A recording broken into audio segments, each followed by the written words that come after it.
सोलन जिला के बद्दी के बुंड क्षेत्र के लोगों ने डीसी सोलन मनमोहन शर्मा से आज मुलाकात की और उनके समक्ष उनके साथ हुई धोखाधड़ी का मामला उठाया, जिस पर डीसी ने आश्वासन दिया कि 1 महीने के अंदर इस मामले को लेकर सरकार से बातचीत की जाएगी और लोगों को इस मामले से अवगत करवाया जाएगा। दरअसल बद्दी क्षेत्र में प्लाट लेकर आशियाना बनाने वाले करीब 70 लोगों के साथ धोखाधड़ी का मामला सामने आया है। इस मामले को लेकर यहां के लोगों ने डीसी सोलन मनमोहन शर्मा से मुलाकात की और उनके समक्ष पूरा मामला रखा, जिस पर डीसी सोलन ने उन्हें आश्वासन दिया कि यह मामला सरकार के समक्ष उठाया जाएगा। लोगों के अनुसार उन्होंने कुछ समय पहले यहां पर एक बिल्डर के माध्यम से प्लॉट खरीदे थे और लोगों की रजिस्ट्री भी हो गई और इंतकाल भी चढ़ गया, लेकिन करीब 6 महीने पहले उन्हें यह जानकारी मिली कि इस एरिया में अब राजस्व विभाग ने रेड एंट्री लगा दी है, यानी कि अब ना तो कोई यहाँ पर ज़मीन बेच सकता है और ना ही कोई मकान का निर्माण कर सकता है। जानकारी जुटाने पर लोगों को पता चला कि जिस बिल्डर से उन्होंने ये प्लॉट खरीदे हैं उनके साथ उसने फर्जीवाड़ा किया है, लेकिन लोगों का कहना है कि जब उन्होंने ज़मीन खरीदी तो बाकायदा तहसीलदार कानूगो ने पूरी प्रक्रिया अपनाते हुए उनकी ज़मीन की रजिस्ट्री व इंतकाल किया। वहीं लोगों ने इस ज़मीन के लिए 30 से 40 लाख रुपए तक का लोन भी मकान निर्माण के लिए बैंकों से लिया है, लेकिन अब अचानक से उनके एरिया में राजस्व विभाग ने रेड एंट्री करके खरीद फरोख्त पर पूरी तरह से रोक लगा दी है। सर, मैं Sanjeev Sharma, president H1 residential society Baddi vote. तो सर, हमने 2019-20 के आसपास हमारे सब लोगों की रजिस्ट्री हुई है, ठीक है जी। तो हम जब वहाँ प्लॉट्स लेने के लिए गए तो बिल्कुल सारे सिस्टमेटिक भी BBND अप्रूव्ड है, रेरा अप्रूव्ड है, हम सब फैक्ट्री वर्कर हैं। तो बोले BBND रेरा हमारे लिए बहुत बड़ा नाम है कि BBND अप्रूव्ड है, रेरा अप्रूव्ड है, कुछ रजिस्ट्री दिखाई कि रजिस्ट्री हो रखी हैं। तो हमने भी सर तिनका जोड़ के पैसा इकट्ठा किया और हमने प्लॉट्स ले लिए। तो वहाँ 70 प्लॉट्स हैं, तो सबके 70 रजिस्ट्री हुई हैं। कुछ एक प्लॉट तो में 2-3 तरह के 12 रजिस्ट्री हुए हैं। तो उसके बाद हमने BBND से काम स्टार्ट करने की परमिशन ली और घर बढ़ा के हमें कंप्लीशन सर्टिफिकेट भी लिए। तो अभी हमें आई थिंक 6-8 महीने पहले पता लगा कि जी इस पर तो रेड लाइन मार्क हो गई है।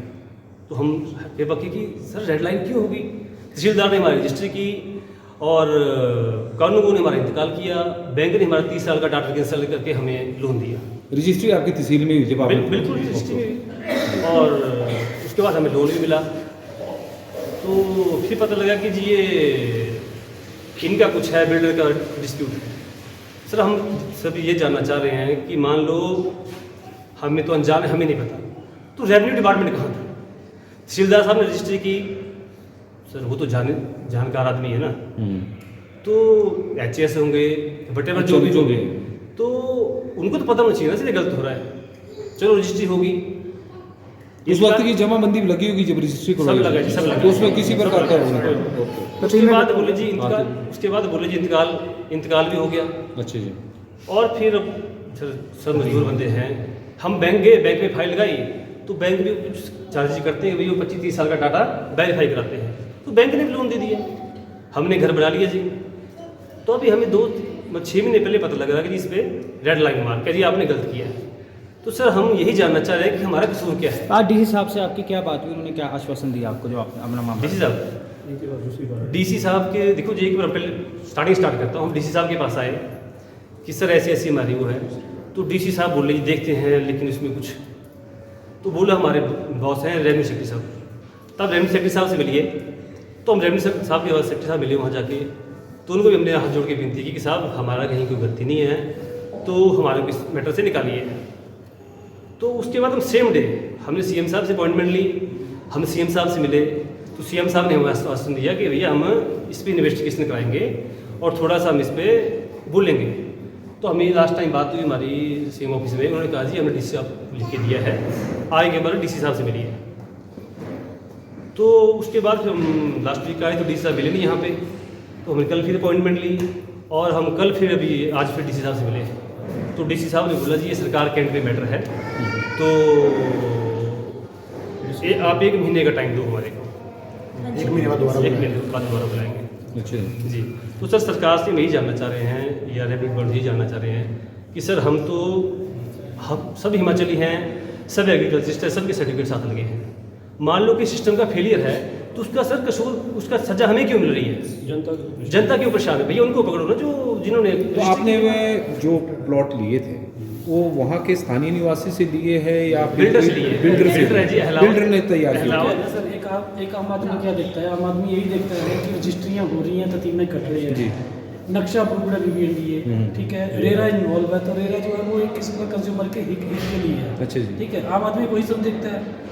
जब हमने ये सब चीज़ें वहाँ देखी तो हमारे को ऐसा लगा कि नहीं, कॉलोनी अप्रूव्ड है, हम लोगों को यहाँ पे इन्वेस्ट करके फ़ायदा है। हमने पूरी अपनी जमा पूंजी वहाँ पे लगा दी। ज़मीन कई भैया ने ज़मीनें बेच के करवाया हुआ है, कई भैया ने लोन लिए हुए हैं, बैंक की किस्तें जा रही हैं उनकी। उसके बाद इनका ही पटवारी, ठीक है, तहसीलदार सब रेवेन्यू डिपार्टमेंट के अंडर आते हैं, उन्होंने ही रजिस्ट्रियाँ करी प्रॉपर तरीके से।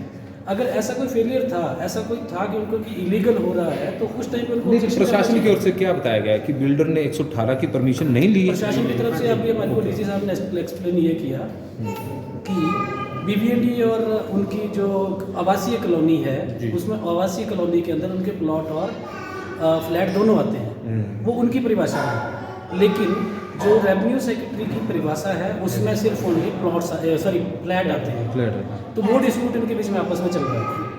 आवासीय कॉलोनी के अंदर उन्होंने कंसीडर करे हैं प्लॉट और फ्लैट दोनों, और ये बोल रहे हैं कि हमारी परिभाषा में सिर्फ उसको फ्लैट के लिए परमिशन है। तो ये उनका अपने मतलब इंडिविजुअल चल रहा है कि प्लॉट नहीं बेच सकते हो? नहीं, इनके हिसाब से वो अच्छा, प्लॉट नहीं बेच ठीक है। तो वो बोल रहे हैं कि अभी हमने ये फाइल जो मतलब इनके लेवल पे डिसीजन नहीं होगा, ये सरकार के पास जाएगी, सरकार इसका डिसीजन लेगी कि इस करना क्या है। और हमारे को अभी 1 महीने का टाइम दिया है कि 1 महीने के बाद आके आप दोबारा से एक बार बात कर लो, मिल लो कि क्या आगे का हुआ। तो कितने प्लॉट थे? 70 प्लॉट है। तो 70 के 70 ने मकान बना सब दिए? सेल आउट है जी, इवन 45 के सारे आसपास। चुके हैं, 45 के आसपास कंस्ट्रक्शन हो चुकी है। और मतलब अभी तो हम कम लोग मतलब ये हैं, सारे लोग परेशान हैं वहाँ पे, सब लोग आने को तैयार थे। हमने थोड़ा सा सारे ड्यूटी वाले हैं, जॉब वाले हैं, तो हमने सोचा कि चलो जो अवेलेबल है उनको लेके चल रहे हैं। सर सबने लोन लिया है, किसी का 20 लाख का लोन, किसी का 30 का, किसी का 50 का। ठीक है, तो कहाँ से करेंगे? ठीक है।